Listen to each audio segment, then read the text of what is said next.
So fiscal policy. Fiscal policy. So that is the impact that the government, particularly through the legislative branch, has on the rest of the economy. So at the national level, this is completed by Congress and carried out by the executive branch. States can also have an impact on fiscal policy, but obviously that's much smaller because they're limited. Most of them have rules about having a balanced budget, and they have limited capacity for borrowing. The federal government, though, is obviously the biggest consumer in the world and does have a dramatic impact on the economy. It can actually compete both expansionary and contractionary policies. They want to expand the economy, obviously, when it looks like the GDP is declining or slowing.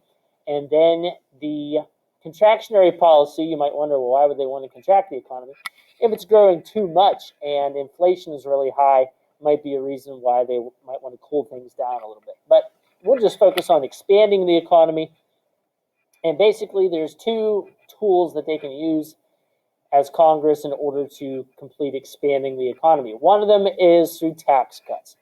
Tax cuts can be targeted to specific groups of people, but they include things like income taxes on individual Americans, but also corporate income taxes as well can take place. Either of those, of course, is believed to help out, but mostly, especially if they're targeted toward corporations or the upper class, it's believed that that will help out supply side economics, making sure that wealthier people are investing in the economy and that companies are able to expand production, and that should help increase supply overall. And that is typically favored by Republicans, but it can also be favored by Democrats, especially if you can also include middle class tax cuts, for instance, to help out as well. Then the other tool would be, of course, spending. And the government spends a lot of money and is the largest purchaser in the world, and of course that could increase even more so during an economic downturn. Typically, the type of spending that is favored is through infrastructure, in particular roads, bridges, those types of projects. A lot of that happened during the New Deal, during the Great Depression. But also there are many calls on the public purse, including the fact, as I mentioned earlier, state legislatures don't have a lot of room to borrow. And so often the federal government is called upon to help bail them out, in particular to make sure that they don't have to lay off state employees and defund education and their road system, since most of the transportation is actually funded through the states. And so it's often tough. You have 435 members of the House and 100 members of the Senate, each with their own concerns for their districts and states. And so often, instead of just having a big roads bill passed during a recession, you have to include lots of other aspects as well in order to make sure that it is politically feasible in getting passed in the first place. Often this, of course, is meant to help out demand-side economics, particularly with the hope of increasing overall or aggregate demand. So up here on the screen, you can see two different charts. The one on the left, as you can see here, is attempting to use tax cuts. So this focuses on supply side. So this would be more in favor of by conservatives. Here you can see aggregate demand. So that is the total amount of demand that's happening in the economy for all goods and services. This is aggregate supply. And so this is at the base year.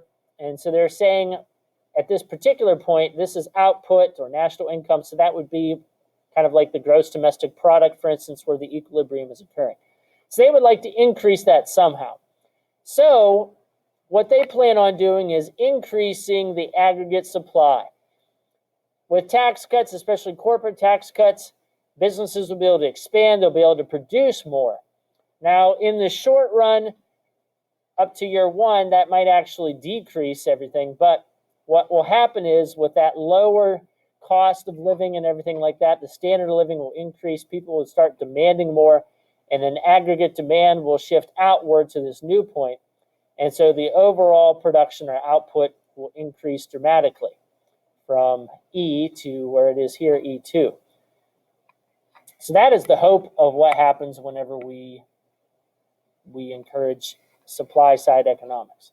The problem with that, of course, is that companies don't always spend the money. Sometimes they just buy back their own stock. So that way they can secure more ownership. There's not necessarily a guarantee that they'll spend the money to expand production.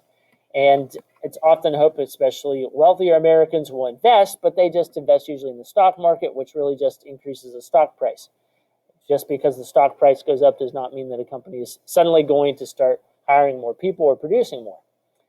And this is the demand side. This is more likely to be favored by Democrats. And this just focuses on demand. Now, one thing that they push, and John Maynard Keynes did as well with Keynesian economics, is that in the long run, aggregate supply, like over here on the supply side, you can see that they have it illustrated as just a vertical line. And Keynes would argue, yes, that's true. Over the long run, aggregate supply does become vertical because we'll produce pretty much at every efficient point at every price point, no matter what, because people want to make money and stuff is going to be produced. That's just the way it is. But in the short run, it curves upward like this. And so he would argue in the meantime that demand should actually be increased so that way we have some type of growth that happens overall. But those, of course, are also faulty for a few reasons. One is that the government takes a long time to spend anything. Two, its policy, as I said, ends up being cobbled together from multiple spending points, and so they're not necessarily spending in one area.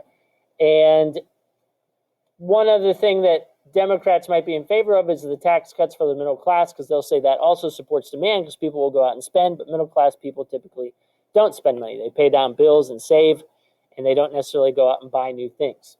And so there are problems with both of these policies, especially the lag, as we say, because it takes a while for, if they do work, the economic activity to actually catch up and show some results to see if it actually is working. Some people argue to do both, have tax cuts and spending, but then the trade-off there is that you end up incurring a larger deficit for that fiscal year, adding on to the debt overall.